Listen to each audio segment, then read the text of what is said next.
शिवाय। ओम नमः शिवाय। ओम नमः शिवाय।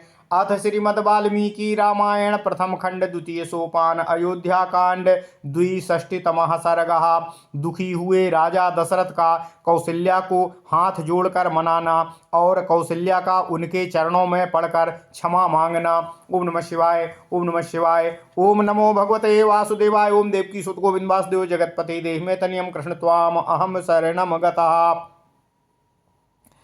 एवं तु क्रुद्धया राजा राममात्रा सकुशोकया। एवं तु क्रुद्धया राजा राममाता सशोकया स्रवितः परुषं वाक्यं चिन्तयामास दुःखितः। चिन्तयित्वा सा चान्द्रपो मोहव्याकुलितेन्द्रियः अथ दीर्घेण कालेन संज्ञामाप परं तपः। सा संज्ञामुपलभ्यैव दीर्घमुषणं च निःश्वसन् कौसल्यां पार्श्वतो दृष्ट्वा ततस् चिन्तामुपागमत्। ओम नमः शिवाय। ओम नमः शिवाय। ओम नमः शिवाय। तस्य चिन्तयमानस्य प्रत्यभात कर्म दुष्कृतं यदनेन कृतं पूर्वं ज्ञानाच्छब्दवेधिना। अमनास्तेन शोकेन रामशोकेन च प्रभुः द्वाभ्यामपि महाराजः शोकभ्यामभितप्यते। ओम नमः शिवाय। ओम नमः शिवाय। दह्यमानस्तु शोकाभ्याम कौसल्या माहि दुःखितः अवेपमानोऽञ्जलिं कृत्वा प्रसादार्थमवाङ्मुखः। प्रासादये त्वां कौसल्ये रचितोऽयं मयाञ्जलि वत्सला च नृशंसा च त्वं हि नित्यं परेष्वपि। भर्ता तु खलु नारीणां गुणवान् निर्गुणोऽपि वा। भर्ता तु खलु नारीणां गुणवान् निर्गुणोऽपि वा। धर्मं विमृशमानानां प्रत्यक्षं देवी दैवतं। सा त्वं धर्मपरा नित्यं दृष्टलोकोपरा वरा। नार्हसि विप्रियं वक्तुं दुःखितापि सुदुःखितम्। तद्वाक्यं करुणं राज्ञः श्रुत्वा दीनस्य भाषितं कौसल्याव्यासृजद वाष्पं प्रणालीव नवोदकं। सः मूर्ध्नि बद्ध्वा रुदति राज्ञः पद्ममिवाञ्जलिं। सः मूर्ध्नि बद्ध्वा रुदति राज्ञः पद्ममिवाञ्जलिं।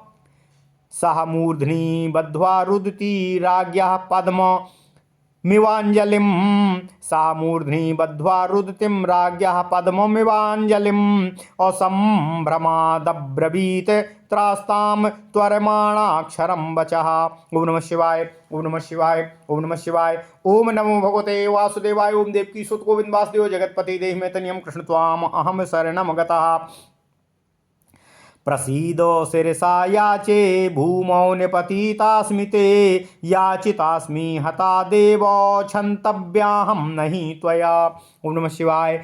नैषा हि सा स्त्री भवति अस्याघ्नीयेन धीमता। उभयोर्लोकयोर्लोके पत्या या सम्प्रसाद्यते।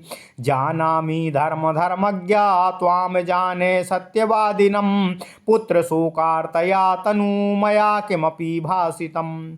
शोको नाशयते धैर्यं शोको नाशयते श्रुतं। शोको नाशयते सर्वं नास्ति शोको समो रिपुः। शक्यमापतितः सोढुं प्रहारो रिपुहस्ततः। सोढुमापतितः शोकः सूक्ष्मोऽपि न शक्यते। वनवासाय रामस्य पञ्चरात्रोच्च गण्यते। यः शोको हत हर्षायाः पञ्चवर्षोपमोऽयं मम। वनवासाय रामस्य पञ्चरात्रोत्र गण्यते। यः शोको हत हर्षायाः पञ्चवर्षोपमो मम। तम हि चिन्तयमानायाः शोकोऽयं हृदि वर्धते। नदीनामिव वेगेन समुद्रसलिलं महतो। एवं हि कथयन्त्यास्तु कौसल्यायाः शुभं वचः। मन्दरश्मिर्भूतसूर्यो रजनी चाभ्यवर्तत। अथ प्रह्लादितो वाक्यैर्देवा कौसल्यया नृप शोकेनो च समाक्रांतो निद्राया वसमेयवान। ओम नमः शिवाय। ओम नमः शिवाय। ओम नमो भगवते वासुदेवाय। ओम देवकी सुत गोविंद वासुदेव जगतपति देहि तनियम कृष्ण त्वाम अहम शरणम गतः। अथ श्रीमद् वाल्मीकि रामायण प्रथम खंड द्वितीय सोपान अयोध्या कांड 62वां सर्ग। दुखी हुए राजा दशरथ का कौशल्या को हाथ जोड़कर मनाना और कौशल्या का उनके चरणों में पड़कर क्षमा मांगना। ओम नमः शिवाय। ओम नमः शिवाय। ओम नमः शिवाय।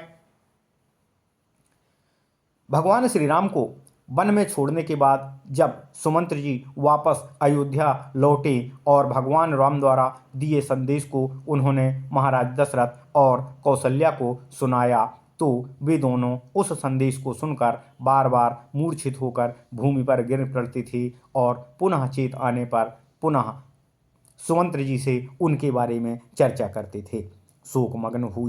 शोकमग्न हो कुपित हुई श्री राम माता कौशल्या ने जब राजा दशरथ को इस प्रकार कठोर वचन सुनाया कि आपके कारण ही मेरा पुत्र वन को गया है, तब वे दुखित होकर बड़ी चिंता में पड़ गए। चिंतित होने के कारण राजा की संपूर्ण इंद्रियां मोह से आच्छन्न सी हो गई थीं। इसके बाद दीर्घकाल के पश्चात शत्रुओं को संताप देने वाले महाराज दशरथ को चेत आया। होश आने पर उन्होंने अपने गरम गरम लंबी सांस अंतर को खींची और कौशल्या को बगल में बैठी हुई देख वे फिर चिंता में पड़ गए। चिंता में पड़े पड़े ही उन्हें अपने एक दुष्कर्म का स्मरण हो आया जो इन शब्दवेधी बाण चलाने वाले नरेश के द्वारा पहले अनजाने में बन गया था। उस शोक से तथा श्री राम के शोक से भी राजा के मन में बड़ी ही वेदना हुई। उन दोनों ही शोकों से महाराज संतप्त होने लगे। उन दोनों शोकों के दग्ध होते हुए दुखी महाराज दशरथ मुंह नीचे किए हुए थर थर कांपने लगे और कौशल्या को मनाने के लिए उनसे हाथ जोड़कर बोले, हे देवी, हे कौशल्ये, मैं तुमसे निहोर करता हूँ, तुम प्रसन्न हो जाओ। देखो, मैंने ये दोनों हाथ तुम्हारे सामने जोड़ लिए हैं। तुम तो दूसरों पर भी सदा वात्सल्यता और दया दिखलाने वाली हो, फिर तुम मेरे प्रति इतनी कठोर और निर्दयी क्यों हो रही हो? हे देवी, पति गुणवान हो या गुणहीन हो, धर्म का विचार करने वाली सती नारियों के लिए सदैव वह प्रत्यक्ष देवता के तुल्य होता है।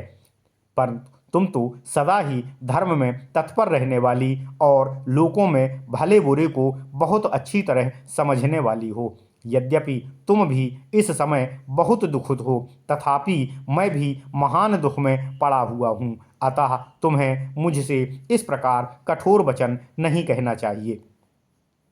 दुखी हुए राजा दशरथ के मुख से कहे गए उस करुणाजनक वचन को सुनकर कौशल्या अपने नेत्रों से आंसू बहाने लगी, मानो छत की नाली से नूतन वर्षा का जल गिर रहा हो। वे अधर्म के भय से रो पड़ी और राजा के जुड़े हुए कमल सदृश हाथों को अपने सिर से सटाकर घबराहट के कारण शीघ्रतापूर्वक एक एक अक्षर उच्चारण करती हुई महाराज से इस प्रकार बोली, हे देव, हे स्वामी, मैं आपके सामने पृथ्वी पर पड़ी हूँ। आपके चरणों में मस्तक रखकर आपसे याचना करती हूँ कि आप भी दुख को त्याग कर प्रसन्न हो जाइए। यदि आपने उल्टे मुझसे ही याचना की तब तो मैं मारी गई। मुझसे जो अपराध हुआ हो तो भी मैं आपसे क्षमा पाने के योग्य हूँ, आपसे प्रहार पाने के योग्य कदापि नहीं हूँ। हे पतिदेव, पति अपनी स्त्री के लिए इस लोक और परलोक में भी अस्पृहणीय है। इस जगत में जो स्त्री अपने बुद्धिमान पति के द्वारा मनाई जाती है वह कुल स्त्री कहलाने के योग्य नहीं होती। हे धर्मज्ञ, हे महाराज, मैं स्त्री धर्म को जानती हूँ और यह भी जानती हूँ कि आप यथार्थ सत्यवादी हैं। इस समय मैंने जो कुछ भी ना कहने योग्य बातें आपके लिए कही हों वह पुत्र शोक से पीड़ित होने के कारण मेरे मुख से सहसा ही निकली हुई बातें हैं। शोक धैर्य का नाश कर देता है, शोक शास्त्र ज्ञान को भी लुप्त कर देता है तथा शोक सब कुछ नष्ट कर देता है। अतः शोक के समान हे महाराज कोई दूसरा शत्रु मनुष्य के लिए नहीं है। शत्रु के हाथ से अपने ऊपर पड़ा हुआ शस्त्रों का प्रहार सहा जा सकता है, किंतु दैववश प्राप्त हुआ थोड़ा सा भी शोक मनुष्य के द्वारा सहा नहीं जा सकता है। श्री राम को वन में गए आज 5 रातें बीत गई हैं, यही मैं गिन रही हूँ। शोक ने मेरे हर्ष को नष्ट कर दिया है, अतः ये 5 रात मेरे लिए 5 वर्षों से भी अधिक प्रतीत हो रही हैं। श्री राम का ही चिंतन करने के कारण मेरे हृदय का यह शोक लगातार बढ़ता जा रहा है, जैसे नदियों के वेग से समुद्र का जल बहुत बढ़ जाता है। कौशल्या इस प्रकार शुभ वचन कह रही थीं कि सूर्य की किरणें मंद पड़ गईं और रात्रिकाल आ गया।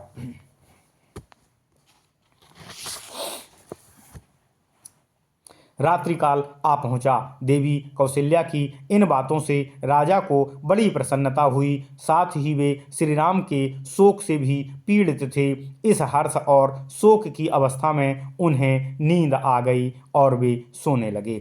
इत्यर्थे श्रीमद् रामायणे वाल्मीकिये आदि काव्ये अयोध्या कांडे 62तमः सर्गः। इस प्रकार श्री वाल्मीकि निर्मित आर्ष रामायण आदि काव्य के अयोध्या कांड में 62वां सर्ग पूर्ण हुआ। ओम नमः शिवाय, ओम नमः शिवाय, ओम नमः शिवाय। ओम नमो भगवते वासुदेवाय। ओम देवकी सुत गोविंद वासुदेव जगतपते देहि में तन्यम कृष्ण त्वाम अहम शरणम गतः। ओम नमः